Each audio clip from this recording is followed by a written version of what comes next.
We're dreaming of reaching our first 1,000 subscribers. Subscribe and be the first to discover new stories every day. It was a Tuesday night, the kind where the house felt too still, like it was waiting for something to break. Emily and I were in bed, the TV off, just the low hum of the AC and the faint glow of the streetlights slipping through the blinds. I'd had a long day at work, spreadsheets, meetings, the usual grind, and all I wanted was to feel some connection, something normal. I reached over, resting my hand lightly on her thigh, not pushing for anything, just a quiet gesture after 8 years of marriage. Her body went stiff, like I'd touched a hot stove. She moved away from my touch, her voice cutting through the dark, sharp and icy. "You can stop touching me, Matt. I don't want to be close to you anymore." My heart kicked up, a dull thud in my chest, my fingers curling slightly as I pulled my hand back. The words weren't just a rejection. They were a blade, spat out to cut deep. My throat tightened, but I forced my voice to stay steady, low, like I was commenting on the weather. "All right, Em. If that's how it is, there's no point sharing a bed. I don't sleep next to strangers." She didn't even glance at me, just rolled over, grabbed her phone, and cranked the brightness to max, the screen lighting up the room like a damn floodlight. My jaw clenched, my teeth grinding so hard I felt it in my skull. I grabbed my pillow, my movements slow and deliberate, and walked out. My pulse was racing, but I kept my steps even. The guest room mattress was lumpy, the sheets cold, but it was better than lying next to someone who'd just drawn a line in the sand. Sleeping apart? Fine by me. Living apart? That thought was already sprouting roots. The next morning, I was up at dawn, brewing coffee in the kitchen. The house was quiet except for the gurgle of the coffee maker and the faint clink of my mug on the granite counter. I opened my banking app, my fingers moving with calm precision. I disconnected Emily's card from our joint account. Gas, dry cleaning, yoga classes, DoorDash orders. All the little things she never blinked at. Gone. My shoulders relaxed as I hit confirm, a weight lifting off my chest. If she wanted distance, I'd give her the full package, no half measures. My pulse was steady, but there was a quiet fire in my gut, like I'd just taken back something she'd been holding hostage. By noon, she noticed.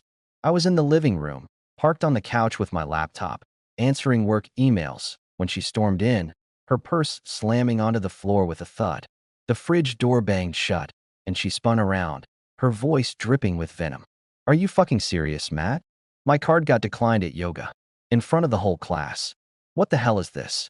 I didn't look up, my fingers still tapping the keyboard, though my neck was hot, my heart pounding. "You wanted distance, Em," I said, my voice flat but pointed, like I was stating a fact. "Now you've got it. That's the bill." She stepped closer, her arms crossed, her eyes blazing.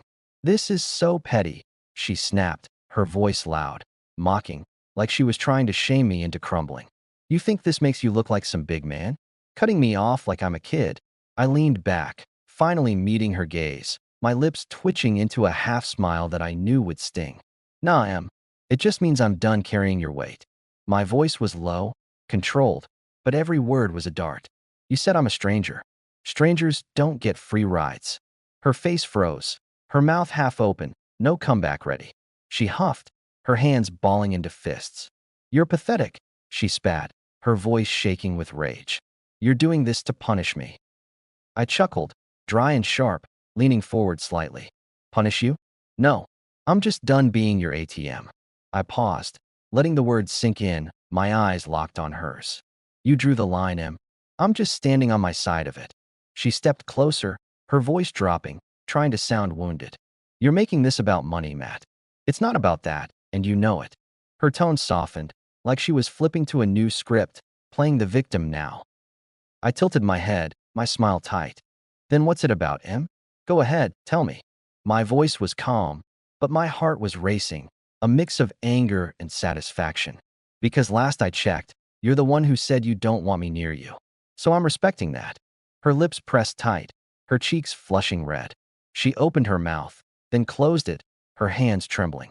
"You're such an asshole," she muttered, turning away, her voice barely audible. "Funny," I said, my tone light but cold. "That's what strangers call each other." She grabbed her keys and stormed out, the door slamming behind her. My hands were steady, but my chest hummed with adrenaline, like I'd just won a round I didn't know I was fighting. The next evening, the house was a battlefield of silence. I was in the kitchen, grilling a steak for myself, the sizzle filling the quiet. I remembered how we used to cook together, Emily chopping vegetables, me handling the meat, music playing low in the background. Now it was just me, and the silence felt cleaner, sharper. I flipped the steak, my jaw tight, and pushed the memory away. Emily was on the couch, clutching a throw pillow, her tablet blaring some trashy reality show at max volume. The noise grated on my nerves, each fake laugh like a needle in my temples. I was about to put on headphones when the front door opened, and Lauren, Emily's best friend, walked in, her sneakers squeaking on the hardwood. She froze, her eyes darting between us. "Whoa," she said, her voice cautious but nosy. "What's the vibe in here? You guys fighting or what?"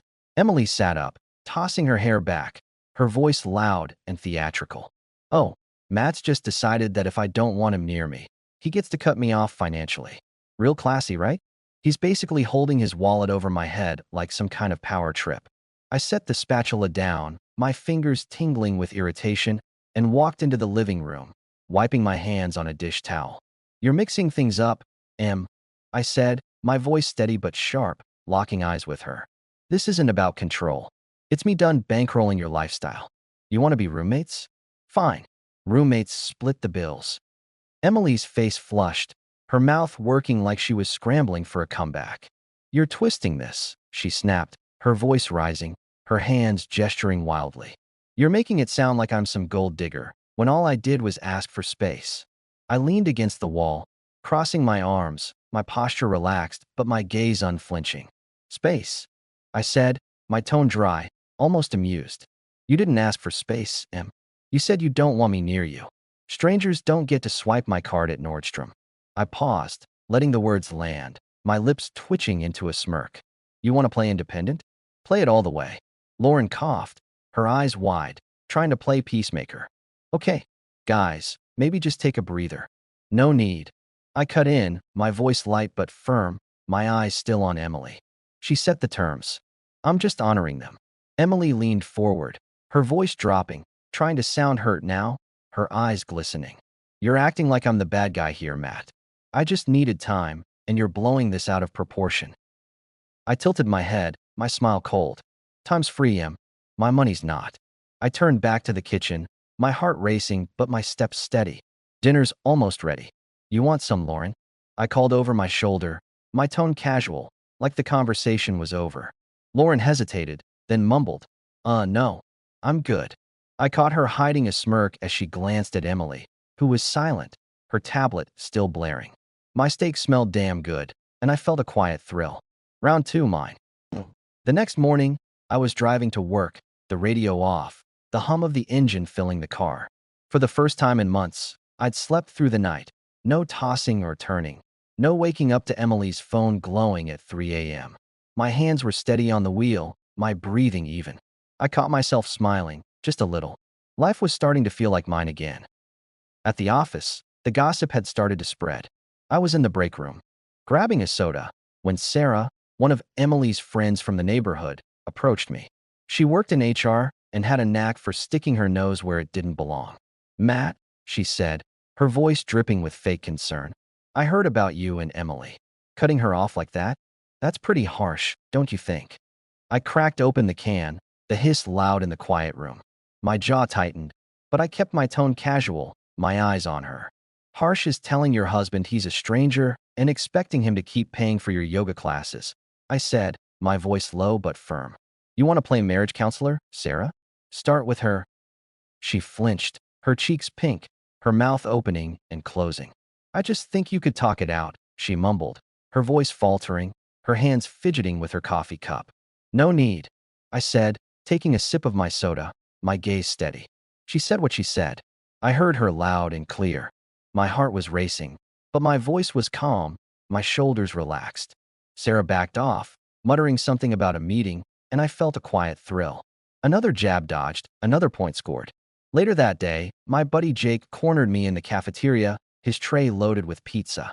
He's a big guy, ex-Marine, with a no-bullshit attitude I've always respected. You look like you're about to snap, man, he said, leaning forward, his voice low.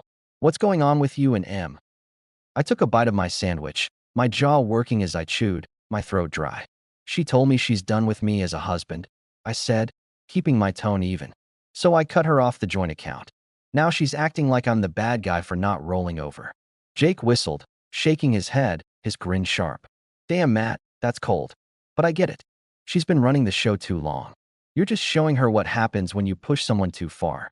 He clapped me on the shoulder, his hand heavy. Stay strong, man. Don't let her guilt you into folding. Women like that, they test you to see if you'll break.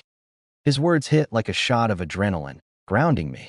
Jake had been through a divorce that left him broke and bitter for a while, so he knew the playbook. My hands stopped trembling, and I nodded, my voice steady. Appreciate it, man. I'm not folding. That evening, I got a push notification from Amazon while stuck in traffic. An order on my account. Skincare, yoga gear, a memory foam pillow. Emily's usual splurge, like nothing had changed. My fingers tightened on the steering wheel, my knuckles white, my pulse spiking. I canceled the order before the light turned green, my jaw set. When I got home, I left a post-it on the kitchen counter. If we're sleeping apart, we're shopping apart. Short, clear, no room for misinterpretation. 2 hours later, Emily cornered me in the dining room, her face tight with rage. You're acting like a cruel asshole, Matt, she said, her voice low and trembling, her hands clenched into fists. Canceling my orders? Really? This is who you are now. I leaned back in my chair, my hands resting on the table, my eyes locked on hers. You said it yourself, Em. I said, my voice calm but cold. Strangers don't sleep together. And they don't pay for each other's shit either. I paused, letting the words sink in, my pulse steady. You wanted to play this game. I'm just following your rules. She stepped closer, her voice rising, her eyes flashing. You're punishing me, she hissed, her hands gesturing wildly. All because I needed space? You're pathetic. I chuckled, low and dry, leaning forward slightly. Punishing you? Nah. I'm just done being your sugar daddy. My voice was steady, my eyes never leaving hers. You don't want me near you? Fine. But don't expect me to fund your skincare routine. Her lips pressed tight, her cheeks flushing red. She leaned in, her voice dropping, trying to sound hurt now. You're making this so much bigger than it needs to be, Matt. I just needed a break, and you're acting like I betrayed you. I tilted my head, my smile cold. A break from what, Em? From me? From us? You didn't say break. You said stranger. I'm just taking you at your word. My heart was pounding. But my voice was calm, my hands steady. She stared at me, her hands trembling, her breathing uneven. You're impossible, she muttered, turning away, her voice barely audible. Funny. I called after her, my tone light but sharp. That's what strangers say when they lose an argument. She didn't reply, just walked out, the door closing softly. My chest felt lighter, like I'd finally exhaled a breath I'd been holding for years. The next week was a masterclass in passive aggression. Emily left dishes piled in the sink, knowing I hate clutter. One night, she blasted pop music at 2 a.m., the bass thumping through the walls, waking me up. I lay in the guest room, my jaw tight, my heart racing, but I didn't bang on the door or yell. I grabbed my noise-canceling headphones, cranked some classic rock, and let the rhythm drown her out. My breathing slowed, and I smiled to myself in the dark. Her noise wasn't going to ruin my night. Another day, I noticed she'd stopped doing laundry. Her clothes were piling up in the hamper, but mine were untouched. Fine. I drove to Target after work, picked up new socks, boxers, and a couple of t-shirts. Standing in the checkout line, I felt a quiet satisfaction, my hands steady on the cart. I didn't need her to keep my life in order. I was doing just fine on my own. The neighborhood barbecue the following weekend was the next battlefield. Emily and I arrived separately, but everyone knew we were married. The backyard was packed, kids screaming, burgers sizzling, a Bluetooth speaker blasting classic rock. I was by the cooler, grabbing a soda, when I overheard Emily talking to a group of neighbors, her voice loud and theatrical. He's acting like I'm some freeloader, she said, her tone dripping with indignation, her hands gesturing for emphasis. Cutting me off because I needed space? It's humiliating. He's making me look like some broke loser in front of everyone. My neck heated up, my grip tightening on the can until it dented. I could have let it slide, but that wasn't me anymore. I walked over, my steps casual but deliberate, and stepped into their circle. If you're gonna tell stories, at least get the facts right. I said, my voice light but edged with steel, my eyes locked on hers. You said you don't want me near you, so I stopped. You started avoiding any contact, so I'm just respecting that. You want to live like roommates? Fine. Roommates pay their own way. The neighbors went quiet, their eyes darting between us. Emily's face turned red, her mouth opening and closing like a fish. You're making a scene, Matt, she hissed, her voice low and furious, her hands clenched into fists. I smiled, tight and cold, leaning forward slightly. You started the scene, Em. I'm just finishing it. I paused, letting the words land, my posture relaxed but my gaze unflinching. You want to air our laundry? Go ahead. But don't cry when it's your dirty socks on display. Sarah, standing nearby, coughed, her eyes wide. Matt, maybe this isn't the place. No, Sarah, it's perfect. I cut in, my voice calm but firm, turning to her. Em loves an audience. So let's be clear. She set the rules, I'm just playing by them. I turned back to Emily, my smile faint. Right, Em? Her lips pressed tight, her cheeks flushing deeper. She leaned in, her voice dropping, trying to sound wounded now. You're embarrassing me, Matt. Is that what you want? To make me look bad? I chuckled, low and dry, my eyes never leaving hers. You're doing a fine job of that yourself, Em. I turned and walked back to the cooler, my heart pounding but my steps steady. Behind me, I heard Sarah murmur something to Emily, and one of the guys let out a low chuckle. My lips twitched. Let them talk. I'd said what needed saying. A few days later, Emily tried a new tactic. I was in the living room, scrolling through work emails, when she walked in with 2 mugs of tea, her face carefully neutral, like she was auditioning for a truce. I made some chamomile, she said, her voice soft, almost sweet, setting a mug in front of me. Thought we could just talk. Like normal people. I looked at the mug, then at her, my jaw tight, my pulse steady.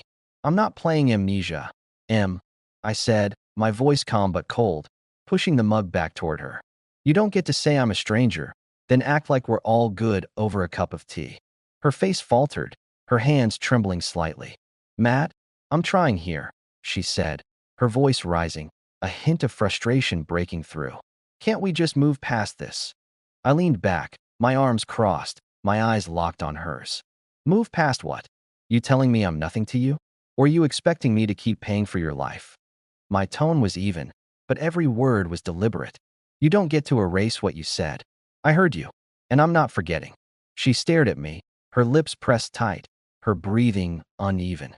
You're so stubborn, she muttered, her voice breaking, her eyes glistening. I smiled, faint but sharp. No, Em. I'm just done playing your game. I turned back to my laptop, my hands steady, my heart racing but my focus clear. She stood there for a moment, then walked out, the tea untouched. My chest felt lighter, like I'd dodged another trap. The final showdown came 2 weeks later. Emily had been quieter, her usual antics dialed back, but I knew better than to trust the calm. I was in the home office, going over spreadsheets, when she walked in, her arms crossed, her face carefully neutral.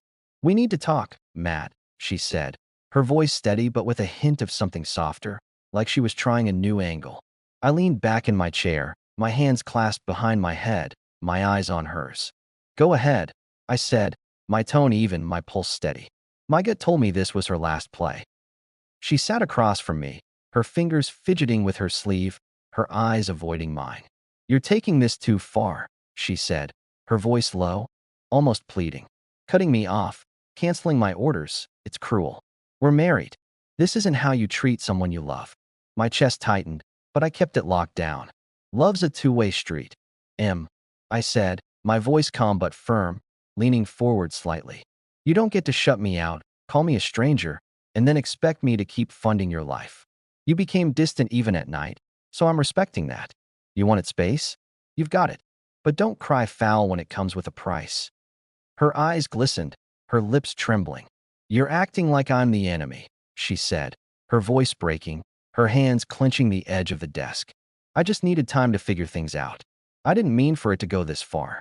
I tilted my head, my smile cold, my eyes unflinching. You didn't ask for time, Em. You drew a line and dared me to cross it. I didn't. I stepped back. I paused, letting the words sink in, my voice dropping lower. And now you're mad because I'm not begging you to change your mind. You don't get to have it both ways. She leaned forward, her voice rising, a mix of anger and desperation. You're so cold, Matt. I thought you loved me. Doesn't that mean anything? I chuckled, low and dry, my hands resting on the desk. I did, Em. But love doesn't mean letting you walk all over me. My voice was quiet, but every word was a bullet. You set the rules. I'm just playing by them. Her face crumpled, her hands shaking, her breathing uneven. You're impossible, she whispered, her voice cracking, her eyes pleading now. Can't we just try again? I leaned back, my smile faint but sharp. You made your choice, Em. I made mine. My voice was calm, final, like a door clicking shut. We're done here. She stood up, her face pale, and walked out, the door closing softly. My heart was steady, my breathing even. I'd said what needed saying, and for the first time, I felt like I was standing on solid ground. 2 months later, I was living alone. Emily moved out a week after that talk, renting a one-bedroom across town. I didn't ask her to leave. She chose it when she realized I wasn't budging. The house was mine again. No blaring tablets, no slammed doors, no passive-aggressive texts. My bank account was clean, my head clear. I was at a coffee shop one Saturday, scrolling through my phone, when Emily walked in. She looked tired, her hair pulled back, her eyes lacking their usual spark. She spotted me and hesitated before walking over. Matt, she said, her voice soft, almost fragile, her hands fidgeting with her latte. Can we talk? I nodded, leaning against the counter, my expression neutral, my pulse steady. Sure. She took a deep breath, her eyes avoiding mine. I didn't think it would end like this, she said, her voice barely above a whisper, her fingers tightening on her cup. I was frustrated. Yeah, but I didn't mean for us to fall apart. I miss you. I miss us. My chest tightened, but not with longing, with clarity. I took a sip of my coffee, letting her words hang in the air. You didn't miss me when you pushed me away, Em, I said, my voice calm but cold, my eyes locked on hers. You missed the life I paid for. That's not the same thing. Her face crumpled, her eyes welling up, her hands trembling. I messed up, okay? I know that now, she said, her voice breaking, her shoulders slumping. Can't we try again? I'm sorry, Matt. I set my cup down, my gaze steady, my smile faint but sharp. You made your choice, Em. I made mine. There's no going back. My voice was quiet, final, like a door slamming shut. I gave her a small nod and walked out, the sun warm on my face, the air clean. My steps were light, my breathing even. I paused outside the shop, leaning against my car, the keys cool in my hand. A quiet satisfaction settled in my chest, not bitterness, not regret, just clarity. This wasn't for nothing, I thought. She came looking for the past, but I'm already in the future. My heart was steady, my head clear. I got in the car and drove off, the road open ahead of me. Now, I'm back to my routine. Work, gym, dinner at the kitchen island. Jake invited me to a poker night last week, and I laughed harder than I had in years, the sound echoing in my chest. My wallet's in order, my head's quiet. The bed's just mine now, and it feels right. I don't chase. I don't look back. And I don't lose.